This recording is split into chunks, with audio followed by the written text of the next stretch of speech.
Hey, somebody's got to check the thermometer. You did? Excellent.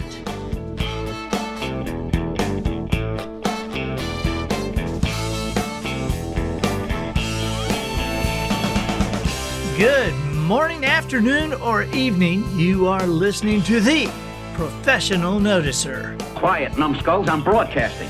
Here, you and I will use common sense and all the wisdom we can muster to move beyond what is true and go all the way to the truth. Creating measurable results for people like you and families like yours.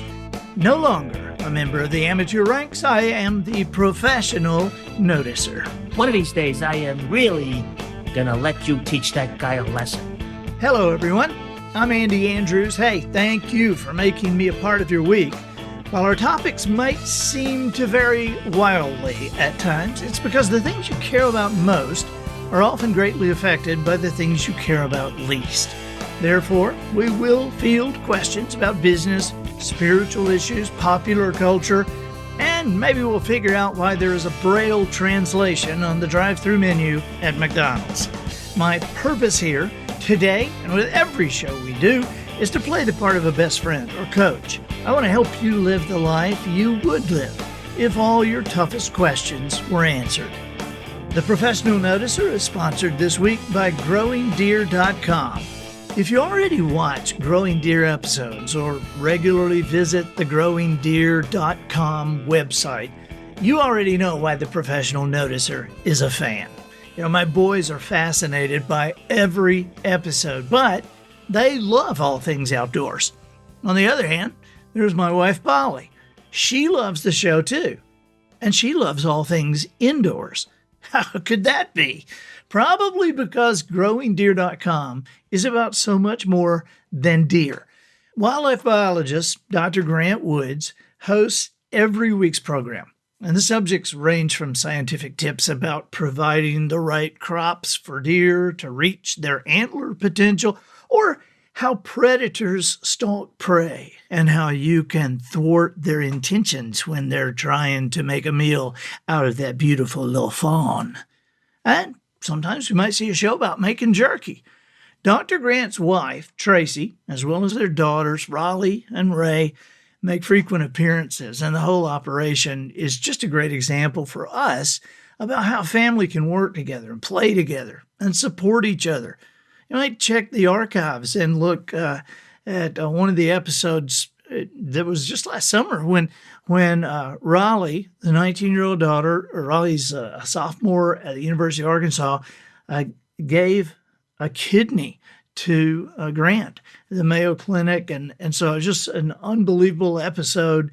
And so I really do recommend that whether you're an outdoor person or not, certainly you know an outdoor person, turn them on to growingdeer.com. And you go check it out too, okay? Dr. Grant ends each episode with this. So get outdoors and enjoy creation this week. Take some time to reflect and listen for what the Creator is saying to you. That's growingdeer.com. Observations and answers. That's what we do here. I deliver the observations in the form of answers sometimes, and you provide the questions. Your questions are a critical component of what we do here. Always remember the quality of your answers can only be determined by the quality of your questions. This week, our first question is from Kylie. She's from Iowa. Let's listen. Hey, Andy. This is Kylie from Iowa. Thank you for all that you do and for noticing the little things. To give you some background, I'm 23 years old, working as a licensed massage therapist, and I'm putting myself through college, which is an online program. In massage school, I specialized in orthopedic massage and recently obtained my certification to work with hospice and oncology patients. For the last year or so, I've been working in a spa, not really utilizing my specialty. I enjoyed working in the spa until recently. I've begun seeing a few clients I'm uncomfortable working with. Management has ignored my concerns and think primarily with profits in mind. Management has also turned passive-aggressive towards me and deny things are wrong when I address the behavior. I recently was made aware of a local hospital opening up a massage team for their oncology unit. Part of me really wants to undertake a position where my talents are going to be better used and where I'll be more satisfied. But the other part of me is concerned that since I'm in the midst of finishing my undergraduate degree, this is financially unwise to leave behind the financial security of the spa. And there are potential life changes. My boyfriend and I are considering getting married next fall, dependent on his graduation. He's been offered a full-time job in a city about an hour and a half away, contingent on his graduation and performance in an upcoming internship there. If he were to receive that position, he would start January of 2020. If he and I do get married next fall and move to this new city, is now really the time I should begin looking for another job since I can't give the new place more than a year of commitment? Or do I make the best of the spa situation and minister where I'm placed?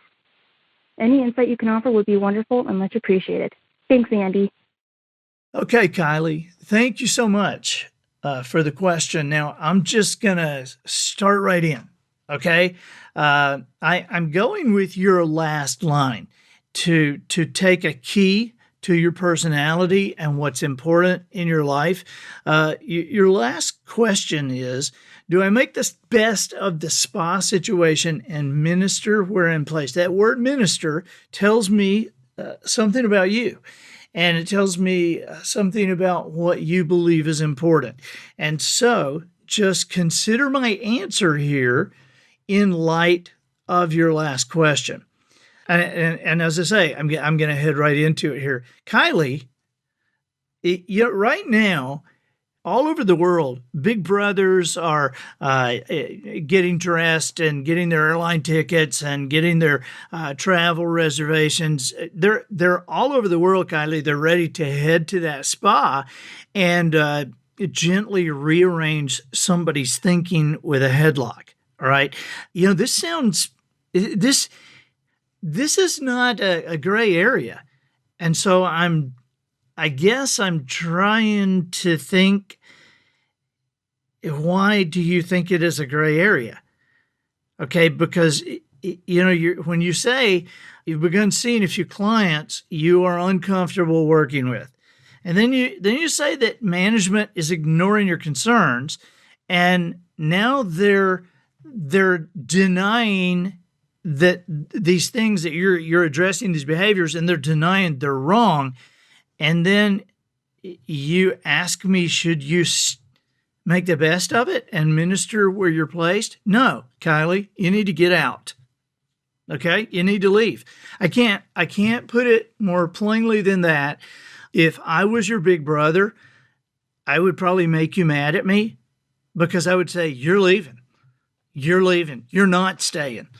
And then, you and I would get in a brother-sister fight, but from just a little bit away from here. I told you that big brothers are ready to come gently rearrange somebody's thinking in a headlock. Okay, well, there are dads all over the world that are cringing. Listen to this. You sound like an awesome person, all right? And I'm so glad that you are listening with us because I love talking to people like you who really, really care and are really, really trying to figure things out and will listen. All right? Because I want you to listen carefully to me now. You are much better than this. You're much better than this. And I'm just going to move on down to, and when I say you're much better than this, what I mean is, if you are thinking about staying in this situation, you don't understand how valuable you are as a person with your degree, with your talents. This is not the run-of-the-mill massage person that has gone through the school and specialized in orthopedic massage and would even be certified to work with hospice and that kind of stuff. Oh my gosh. You are valuable as a person and valuable as a talent. And so you don't need to live in fear and be scared to say, hey, this is wrong. And, when you say that, should I minister where I'm placed? There are some people who just will not be ministered to. If you have, and I'm assuming you kind of went at it slowly at first and quietly at first and calmly at first, and then they've continued to deny anything's going on. And And so now it's bothering you. They are bothered by you, I assure you. Okay. When you say, should I minister where I'm placed? That also lets me know that you trust in a higher power. You trust in something, or you proclaim to trust in something more than yourself. Okay. And I do too.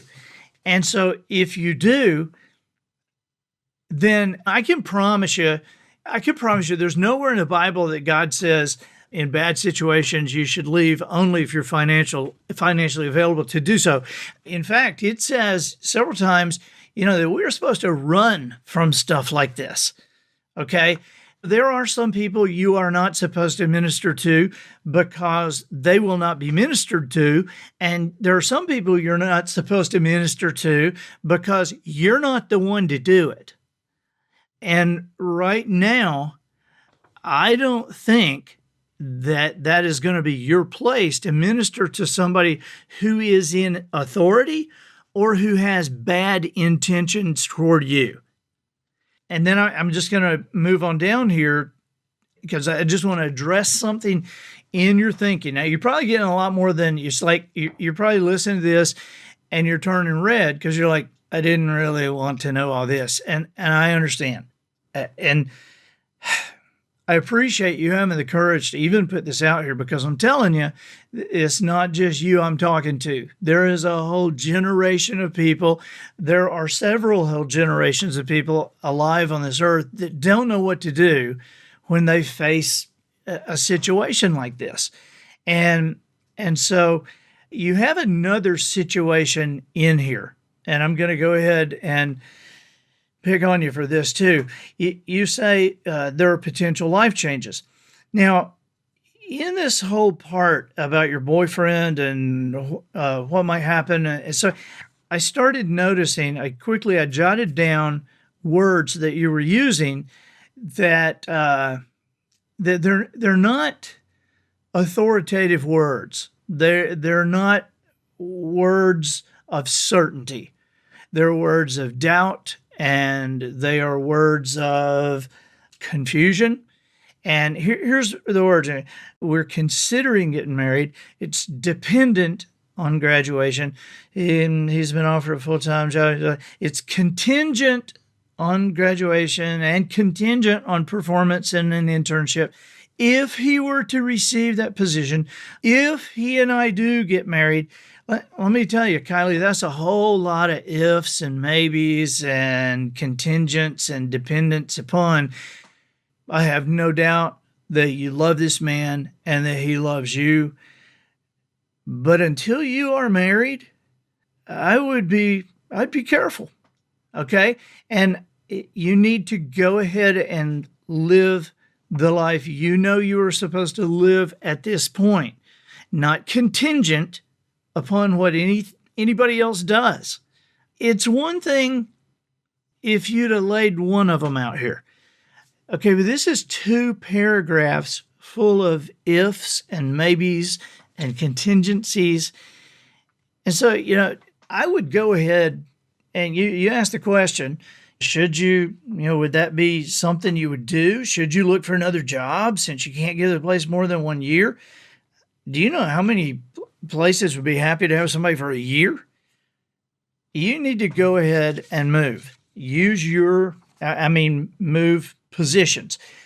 And listen, before you have a place to go, Kylie, if you believe that God will provide for you, if you believe that the God that you worship is powerful, then there's no contingencies with God. Okay, there's no ifs or maybes with God. I mean, God doesn't ever say, if you will go ahead and move, I'll give you 3 weeks to find another place financially, but after that, you're on your own. God didn't work that way. You are of the age and of the maturity. I can tell from writing this letter, right from wrong. And there is no way to walk that line without getting hurt. I mean, at some point, you're going to fall off this cliff. So you need to get far away from this cliff. This job, these people in that spa, that is the edge of a cliff for you. And I am sensing you have very little control there, and I don't like that.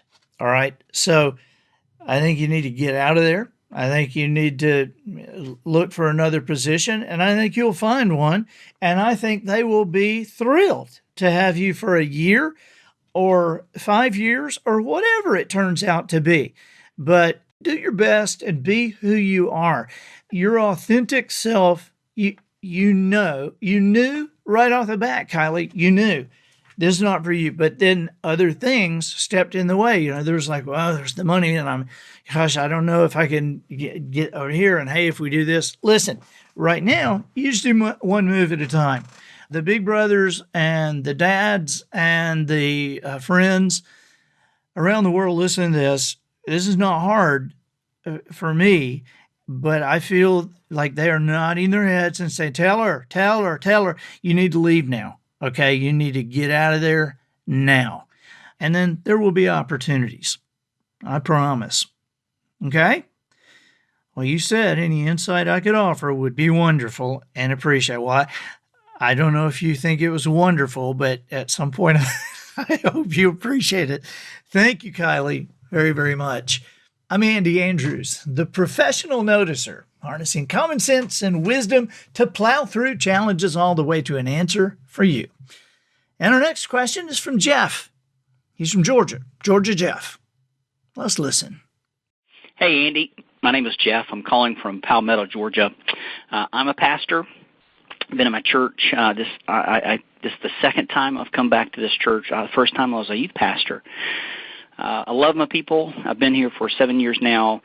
I think I'm a decent preacher. They don't fall asleep. They don't throw anything to me. But my leadership could definitely take an improvement. I really struggle when it comes to delegating.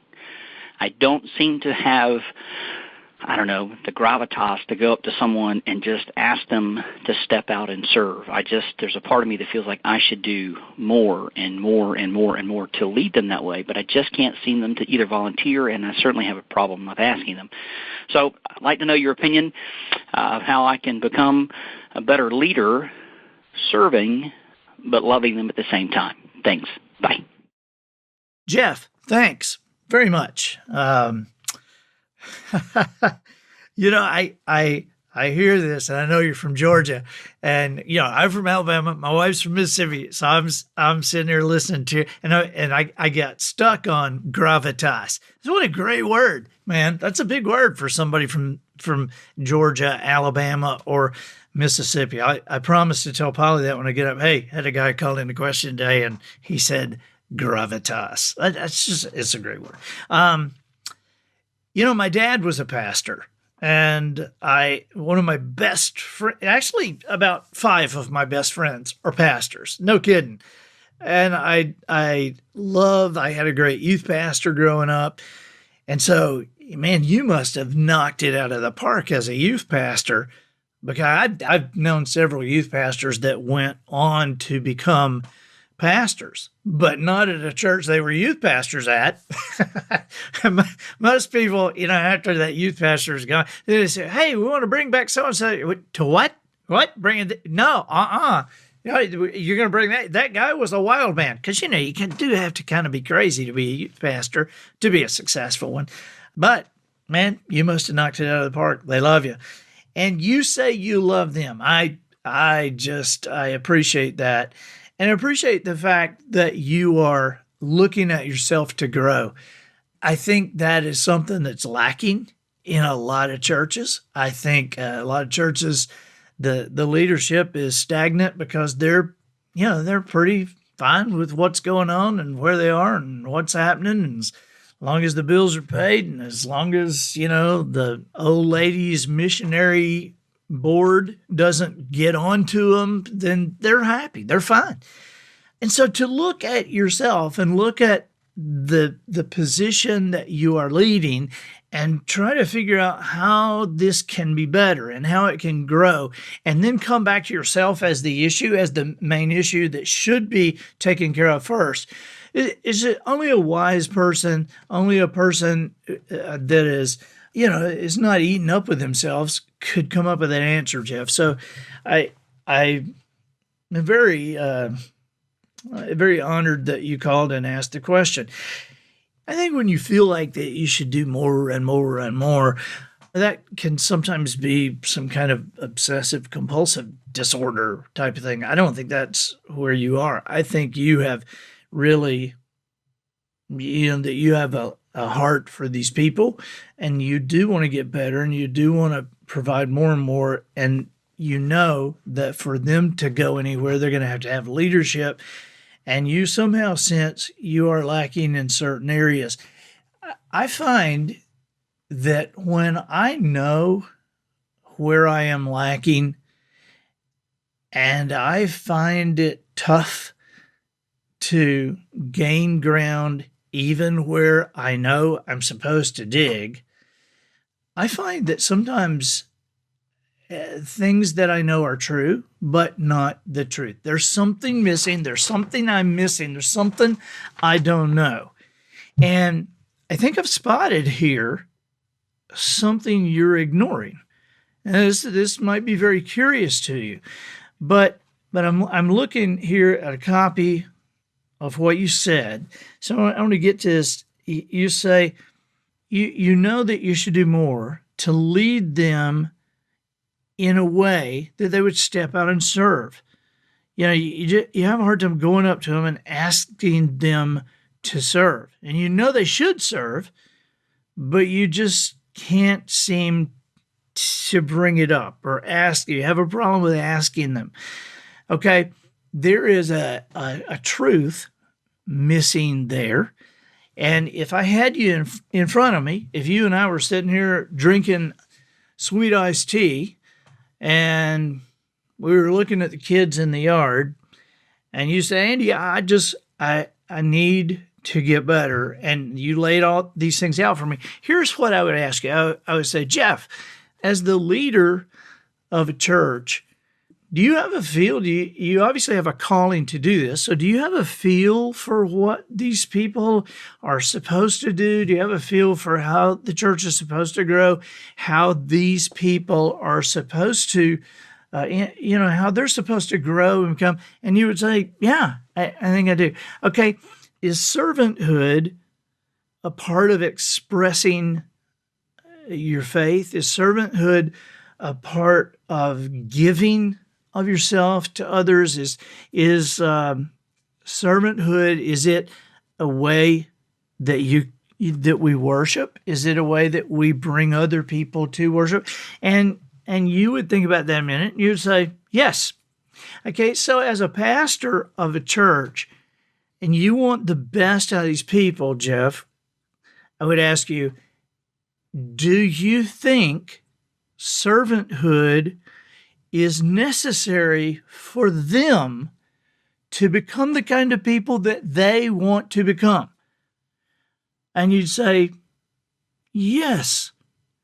And then I would ask this. I would say, okay, well, do you believe that God thinks that your church should serve? That do you think that God wants people to give of themselves? Do you think? And you would say, yes, I think he does. Okay, so then I would have to go back to your question or your statement where you say, I can't seem to bring myself and ask them to do something. Okay, so what you're really saying, Jeff, is, because I would ask Jeff, do you believe that you have been divinely appointed in this place, if you've been brought to this church for these people to lead them on a pathway? And you would say yes. And I would ask, well, does leading them in a certain pathway, does that require, does God put a requirement on you? Just as you are called to a certain place, does God, kind of look you in the eye and say, all right, Jeff, these are my people. And so, come on, you're my guy here. And I want you to do what you're supposed to do. I want you to tell people the truth.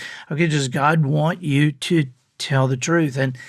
And you would say, yes, he does. And so if it is the truth, that servanthood is where these people need to be expanded, where they need to understand, where they need to grow and learn.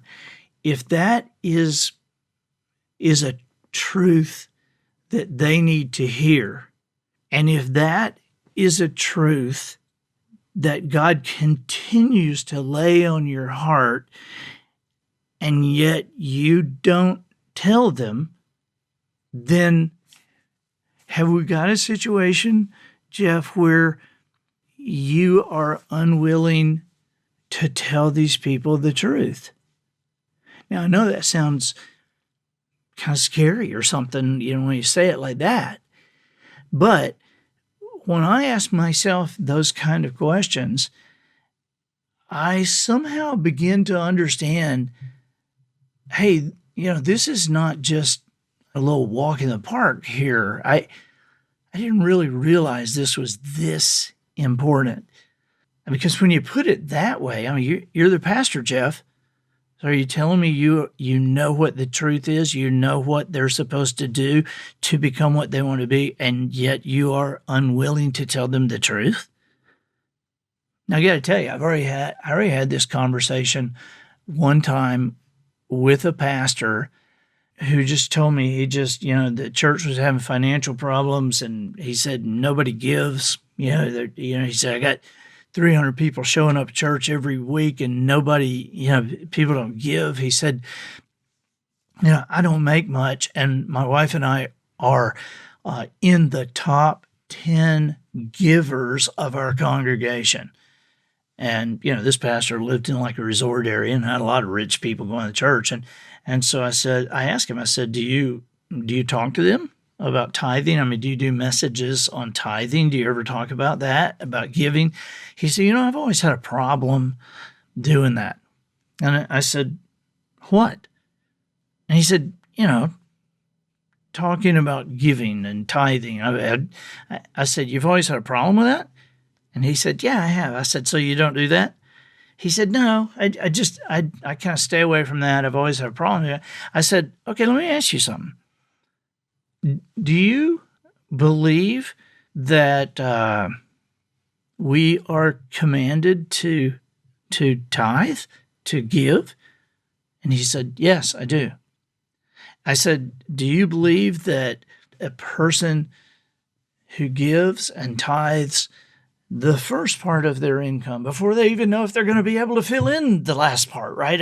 Do you believe that a person who gives like that is a person in God's will, who God feels free to bless? Or, do you believe that God looks favorably upon people who are doing what he asked them to do? And he said, yes. I said, so that means you do believe that people, that it is the truth that people should give, people should tithe, and there are good things that happen for them kind of related to that. And he said, yeah. I said, so what you're telling me is that you have a hard time telling the truth to these people. If their lives would be better, if their church would be more secure, if their whole situation were taken care of, we wouldn't even be having this conversation. And this is one of those kind of things. This is a basic tenet of your faith. You believe it is the truth. You believe things would be differently if people were doing it. Well, if they're not doing it, then maybe they don't know the truth, and you're unwilling to tell them the truth. And I honestly, it was the last conversation I had with him. I don't know what he did, and I know he didn't call me again. But Jeff, understand, I don't think badly or less or anything like that of you. I think you're just like me. You're trying to figure it out. And there are things that I'm kind of stuck on that you could probably help me on. This one I had just a little experience in, and it just kind of glared at me. But I want to tell you something. You are anybody that was a youth pastor and was asked back to pastor everybody, you have a lot of change in your pocket with these people. They respect you. They admire you. And you can tell them the truth. You can figure out the questions to ask them. A great leader gets people following because they want to, not because they have to. And so you can ask certain questions just in conversation. Hey, where do you think we should go as a church? What do you think we're lacking? If we wanted to get there where you just said in 6 months, what do we need to have? What do the people need to do? What is it that, obviously we got to have more people. We got to have more activity. So what do we do? You can lead the thing to get them to say, we need a guy that'll stand out front and shake hands. And you have the opportunity right then to say, you're the guy, man. That is you. And just lead them, Jeff. You have this. You have this in you. This was put before you. Do not be scared to do what you already know is right. Okay? All right. Thank you. And with all the gravitas I can muster, I'll say, I think that'll do it for this week. Get us out of here, Matthew.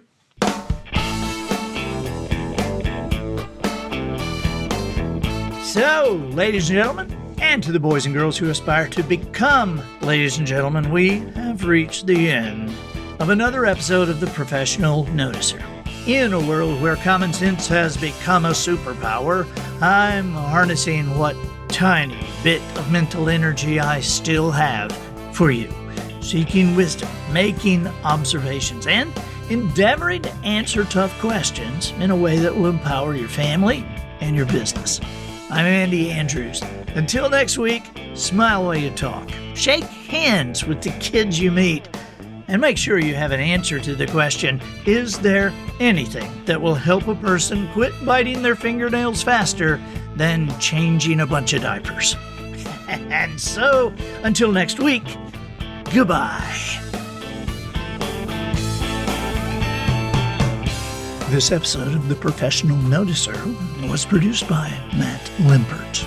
The Noticer theme, written and performed by Sugarcane Jane. Mayhaw Jelly, provided by Twinkle and Smoke of Beverly Hills. Additional financial consideration provided by moreappointmentsmoremoney.com. Is your herbal ointment shop lingering on the edges of the medical establishment? You have no degree, but you can talk a good game? Moreappointmentsmoremoney.com will teach you how to stretch a regular patient into 10, 12, even 15 additional visits. More appointments for them means more money for you. It really is just that simple. Learn to diagnose imaginary illnesses, whether there are symptoms or not. Create your own healing essence. Cure them with a soft drink, a piece of raw liver, or anything close at hand. Moreappointmentsmoremoney.com will show you how to logically explain why what you just did is something the doctor they've been seeing for years simply doesn't understand. Learn to deflect any negative question by exclaiming, "Heck, the Chinese have been doing this for 5,000 years!" So, come on. Sign up now at moreappointmentsmoremoney.com. Serve your fellow man and make a fortune.